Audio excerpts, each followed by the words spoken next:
일상을 막 평범하게 보내다가 갑자기 심장이 쿵하고 내려앉으면서 도저히 감당 안 되는 거대한 불안감에 휩싸여 본 적 청취자님도 한 번쯤은 있으시죠? 네, 마치 단단한 줄 알았던 바닥이 훅 꺼지는 느낌이랄까요? 맞아요. 안전줄 하나 없이 까마득한 절벽 앞에 나 혼자 덩그러니 남겨진 것 같은 그 서늘한 감각 있잖아요. 내 능력 밖의 일들이 막 사방에서 터질 때 온몸이 굳어버리는데 우리는 그걸 흔히 두려움 혹은 공황이라고 부르죠. 그쵸. 근데 전문가님, 요즘 같은 불확실성 시대에는 이게 무슨 특수한 질환이라기보다는 약간 디폴트 값에 가까워졌다고 봐야죠. 언제 어디서 터질지 모르는 변수들 속에서 우리는 본능적으로 생존 위협을 느끼고 움츠러들거든요. 디폴트 값. 슬프지만 참 와닿는 표현이네요. 그래서 오늘 심층탐구에서는 바로 그 두려움이라는 감정의 정체, 그리고 이걸 돌파하는 메커니즘을 아주 독특한 텍스트로 해치해 보려고 합니다. 네, 오늘의 분석 자료죠. 2026년 4월 19일에 고척동 블레싱 섬터교회에서 왕성태 담임 목사님이 전한 설교문입니다. 제목이 내가 반드시 너와 함께 있으리라 인데요. 솔직히 종교 강연 자료라고 하면 약간 교리적인 이야기만 있는 거 아닐까 하실 수도 있잖아요. 그럴 수 있죠. 하지만 저희가 이번 탐구의 텍스트로 이걸 채택한 이유는 전혀 다른 데 있습니다. 네네. 이 텍스트가 무려 현대 국제정치의 지정학적 위기에서 출발하거든요. 거기를 지나서 고대 이집트 신화의 상징성을 거치고 와, 스케일이 진짜. 그리고 최종적으로는 우리가 매일 출근하는 회사 화장실에서 겪는 공황 상태까지 이걸 다 하나의 서사로 관통하고 있습니다. 제가 처음 이 자료를 접했을 때 이거 논리의 도약 아닌가 의심했던 게 바로 그 지점이었어요. 너무 훅훅 넘어가는 것 같아서요. 네, 동네 지역 교회 주일 설교인데 시작부터 엄청 묵직한 국제 외교 잡지 같은 통찰을 던지더라고요. 그 유라시아 그룹의 이언 두에머 회장 이야기 나오잖아요. 네, 맞습니다. 2011년경에 예측했던 G0, 즉 G0 시대의 개념을 이 두려움의 배경으로 끌어옵니다. 청취자 여러분을 위해 설명하자면 G0 시대라는 게 그 절대적인 패권국이 없는 상태를 말하는 거잖아요. 그렇죠. 과거 냉전 시대의 미국과 소련 혹은 부상하는 중국처럼 세계 질서를 통제하고 경찰 역할을 할 절대적 힘이 사라진 춘추 전국 시대를 뜻합니다. 룰을 강제할 힘의 공백이 생겼다는 건데 여기서 자료가 도널드 트럼프 전 미국 대통령의 행보를 언급하거든요. 네, 유라시아 그룹의 보고서 내용이죠. 여기서 청취자 여러분께 분명히 짚고 넘어갈 점이 있는데요. 네, 아주 중요한 부분이죠. 저희 두 사람이나 이 자료가 어떤 특정 정치적 입장을 지지하거나 비판하려는 건 절대 아닙니다. 그냥 이 정치 위험 분석 업체의 견해와 설교의 인용을 있는 그대로 중립적으로 전달해드리는 점 꼭 기억해 주세요. 맞습니다. 그 분석 업체의 관점에 따르면 트럼프 전 대통령의 과격한 행동이 현재의 혼란을 만든 원인이라기보다는 오히려 질서 붕괴의 결과라는 거잖아요. 정확합니다. 이미 2008년 글로벌 금융 위기 이후로 미국 내에서 우리가 왜 막대한 돈을 쓰면서 세계 경찰 노릇을 해야 하냐 이런 회의론이 팽배했거든요. 그러니까 보호자가 스스로 역할을 축소하기 시작한 거군요. 네, 통제하던 힘이 빠지니까 세계는 자연스럽게 각자 도생의 시대로 접어들게 된 겁니다. 이 각자 도생의 잔혹함을 가장 적나라하게 보여주는 예시로 우크라이나 사태가 등장하더라고요. 90년대 초반만 해도 우크라이나가 세계 3위 핵무기 보유국이었잖아요. 엄청난 군사 강국이었죠. 그런데 강대국들이 안전 보장해줄 테니까 핵을 포기하라고 설득했고 실제로 포기했습니다. 근데 그 결과는 우리가 뉴스로 다 봤잖아요. 국제사회의 약속이라는 게 결정적인 위기 상황에서는 종이 조각에 불과했던 거죠. 이 사건이 전 세계에 던진 메시지는 정말 치명적입니다. 그 어떤 조약도 나를 대신 지켜주지 않는다 이거죠. 그래서 다들 미친 듯이 핵무장하고 군비 증강에 뛰어드는 위험의 시대가 열린 거군요. 저는 이 상황이 약간 그 무서운 호랑이 전생님이 갑자기 전근 가버린 혼란스러운 교실 같더라고요. 아주 적절한 비유네요. 통제자가 없으니까 힘센 학생들끼리 눈치 보며 싸우고 약한 애들은 언제 맞을지 몰라서 벌벌 떨고요.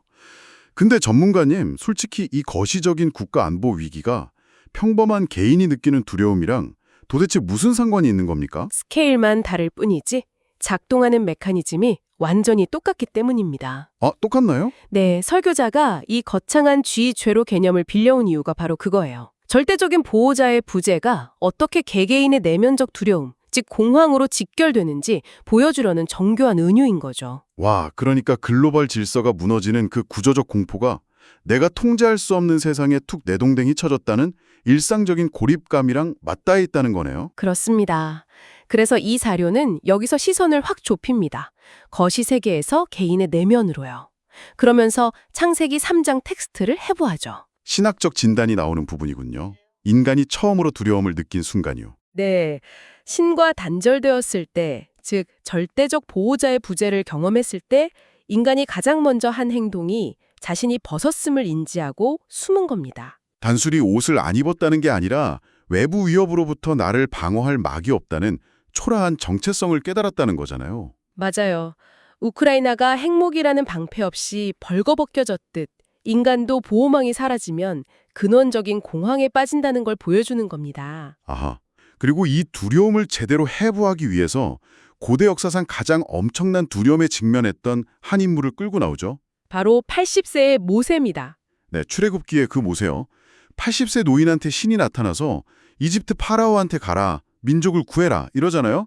근데 모세 반응이 영웅적이지가 않아요. 완전히 얼어붙었죠. 내가 누구에게 파라오에게 갑니까? 하면서 극도로 두려워합니다. 근데 청취자 여러분, 솔직히 모세 상황을 객관적으로 한번 생각해 보세요. 과거엔 왕자였지만 살인 전과자고 40년 동안 광야에서 양만 치던 80세 할아버지예요. 군대도 없고 백도 없는 철저한 주변부 인물이었죠. 제 말이요. 갑자기 펜타곤 쳐들어가서 미국 대통령 굴복시키라는데 거기서 제가 감히 어떻게 합니까? 하는 건 너무 정상적이잖아요. 이거 현대 심리학으로 보면 완전 훌륭한 메타인지 아닙니까? 하하하, 내 현실 파악을 너무 잘한 거죠. 그쵸. 스펙도 없고 전과도 있는데 엄청 건강한 현실 파악 같은데요? 진행자는 말씀이 맞아요. 이 텍스트도 모세가 자기 객관화를 한 것 자체를 문제 삼는 게 아닙니다. 문제는 그 메타인지를 어떻게 쓰느냐죠. 아, 쓰임새가 잘못됐나요? 네, 자신의 돌티르나 과거의 실수, 그 초라한 스펙에만 시선을 고정하고 있으면 그 이성적인 분석이 결국 사람을 마비시키는 파괴적인 두려움으로 변질된다는 걸 짚어주는 겁니다. 자기 약점 아는 걸 넘어서서 그걸 변명 삼아 아예 두려움의 감옥에 자기를 가둬버린다는 거군요. 정확합니다. 그래서 신이 해결책을 주죠. 근데 그 해결책이 너무 비현실적이지 않나요? 내가 반드시 너와 함께 있으리라. 이게 끝이잖아요. 솔직히 직장에서 당장 내일 잘릴 사람한테 절대자가 함께 하신다 백날 말해봤자 대출 이자를 내주는 것도 아니고. 네, 현실의 팍팍함 앞에서는 뜬구름 잡는 소리처럼 들릴 수 있죠. 그쵸. 이게 현실에서 무슨 소용이 있나요? 만약 진짜 능력을 키워주는 게 목적이었다면 10만 대군이나 하늘의 불칼을 줬어야죠. 근데 내가 함께 있겠다는 임재의 약속은 차원이 다른 겁니다. 어떤 차원이죠?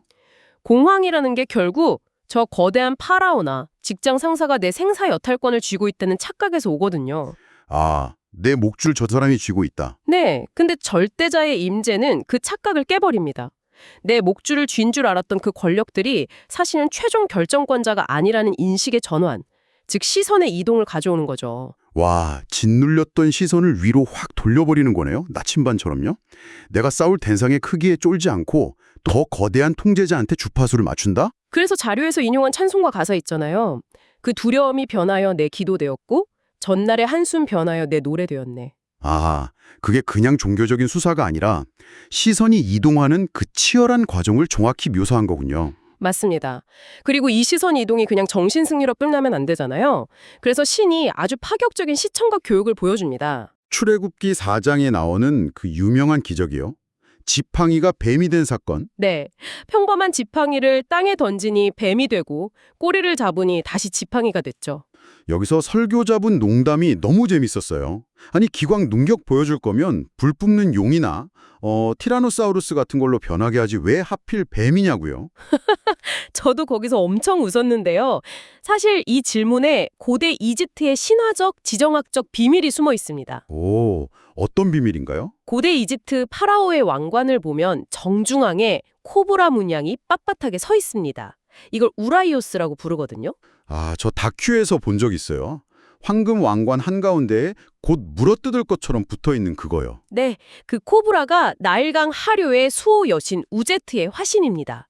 적을 불태우고 파라오의 절대 권위를 지켜주는 궁극의 수호신이죠. 잠깐만요. 그럼 왜 하필 뱀이었는지 이해가 확 되는데요. 이건 단순한 마술쇼가 아니라 완벽한 정치적 선전포고인 겁니다. 와, 저는 약간 이렇게 비유하고 싶어요. 실리콘밸리 거대 테크 기업 CEO가 막 신제품 발표를 하는데 누군가 그 메인 스크린을 해킹해서 자기 회사 로고 딱 띄워버린 거잖아요. 네가 자랑하는 최고 무기가 내 통제 아래에 있다. 아주 정확하고 기발한 비유네요. 파라오의 절대 권력을 상징하는 그 무시무시한 코브라가 80세 노인의 볼품없는 나무 지팡이에서 튀어나왔다가 다시 흡수되어 버린 겁니다. 세상에 더 큰 괴물을 소환한 게 아니라 권력의 상징 자체를 해체해버렸군요. 네가 덜덜 떠는 파라오의 권력, 내 지팡이 선에서 통제된다? 이거잖아요. 네, 모세 입장에서는 엄청난 인지 부조화가 왔을 겁니다. 쥐제로의 혼란 속에서도 학교 전체를 통제하는 거대한 시스템, 가장 높은 위권세가 여전히 작동하고 있음을 무의식에 각인시킨 거죠. 진짜 충격요법이네요. 이쯤 되면 모세도 제가 헛다리 짚었네요. 당장 이집트로 가겠습니다. 해야 되는 거 아닌가요? 근데 인간의 두려움이 참 질깁니다. 모세의 그 병적인 메타인지는 다시 발동하죠. 나는 말을 못합니다. 보낼 만한 자리 보내서서 하면서 또 핑계를 댑니다.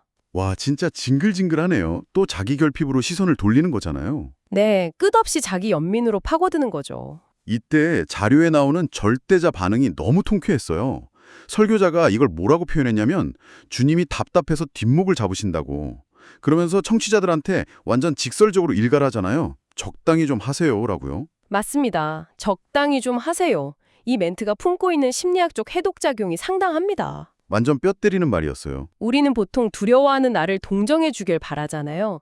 근데 과거 트라우마, 스펙탓, 활경탓 하면서 스스로 만든 늪으로 파고드는 그 책임 회피를 이제 그만 끊어내라는 매서운 촉구인 겁니다. 그쵸. 아무리 튼튼한 안전줄 묶어줘도 스스로 눈 질끈 감고 난 떨어져 죽을 거야 이러면 노답이니까요. 근데 전문가님, 이 거창한 역사적이고 신학적인 논의가 이 지점에서 갑자기 아주 구체적인 우리 일상으로 툭 떨어지잖아요. 네, 한 평범한 직장 송도의 에피소드가 소개되죠. 회사에서 업무 보다가 감당 안 되는 공황 발작이 왔을 때 이분이 도망친 곳이 무슨 거창한 기도원이나 퇴사 후 힐링 캠프가 아니었어요. 바로 회사 화장실 변기칸이었습니다. 그게 핵심입니다. 지지로 시대의 혼란, 파라오 같은 상사의 압박이 숨을 조여올 때 도망치는 대신 가장 남루한 현실의 공간으로 피한 거죠. 거기서 눈앞의 위협, 너머에 있는 절대적 임재를 향해 짧고 굵게 기도를 던졌다고 하더라고요. 시선을 확 꺾어버린 거네요. 네, 그리고 화장실 문을 열고 다시 그 끔찍한 책상 앞으로 자신의 일상으로 돌아가서 상황을 돌파했습니다. 산속에 들어가서 듣도 한 것도 아니고 멘탈 개조를 한 것도 아닌데 말이죠. 이게 바로 설교가 지향하는 결론입니다. 모세가 파라오한테 갈 때 들고 간 거, 미사일 스위치 아니었잖아요. 그냥 양똥 묻은 낡은 나무 지팡이였죠. 하지만 성경은 그걸 하나님의 지팡이라고 부릅니다. 와, 평범한 일상의 무기화. 이 기능 진짜 짜릿하네요. 내 능력은 여전히 보잘것없고 내 일상은 구질구질하지만 절대적 위권세와 연결된 채로 다시 그 자리에 서면 그게 세상을 가르는 무기가 된다는 거군요. 맞습니다. 아무리 거대한 위협이라도 내가 발 디딘 일상의 자리에서 내 손에 쥐어진 작은 지팡이를 꽉 움켜줄 때 두려움은 비로소 힘을 잃는다는 아주 깊은 통찰입니다. 청취자 여러분, 오늘 심층 탐구 어떠셨습니까? 거시경제학자의 우울한 지정학적 예건에서 출발해서 이집트의 코브라 여신을 지나 회사 화장실 변기칸까지 진짜 깊고 먼 여행을 다녀왔네요. 시대와 스케일만 다를 뿐 인간은 늘 보호망이 사라진 두려움 속에 살아왔죠. 하지만 동시에 시선을 돌려 배후의 질서를 바라보고 일상을 무기 삼을 때 어떤 공황도 이겨낼 수 있다는 증거도 함께 목격했습니다. 그래서 오늘 탐구를 마치면서 청취자님께 꼭 여쭤보고 싶어요. 지금 청취자님의 심장을 쿵 내려앉게 만들고 밤잠 설치게 하는 그 두려움의 정체는 뭡니까? 스펙이 부족해서인가요? 아니면 통제할 수 없는 이 각자 도생의 세상 때문인가요? 어떤 이유든 간에 당신은 스스로 생각하는 것보다 훨씬 더 큰 돌파구를 이미 손에 쥐고 있을지도 모릅니다. 네, 마지막으로 짙은 여운이 남는 도발적인 질문 하나 던져드릴게요. 만약 당신이 매일 지루하게 만지작거리는 그 평범한 일상의 도구들, 모서리 다른 노트북이나 무거운 출근 가방, 혹은 매일 반복하는 그 작은 업무 하나가 사실은 우주에서 가장 큰 권세가 쥐어준 무적의 지팡이라는 걸 진정으로 믿게 된다면 어떨까요? 당장 내일 아침 당신은 당신의 삶을 가로막고 있는 어떤 파라오 앞으로 가장 먼저 당당하게 걸어 들어가시겠습니까? 깊은 사유의 시간이 되시길 바라며 저희는 다음 심층 탐구에서 더 새롭고 흥미로운 자료로 찾아오겠습니다.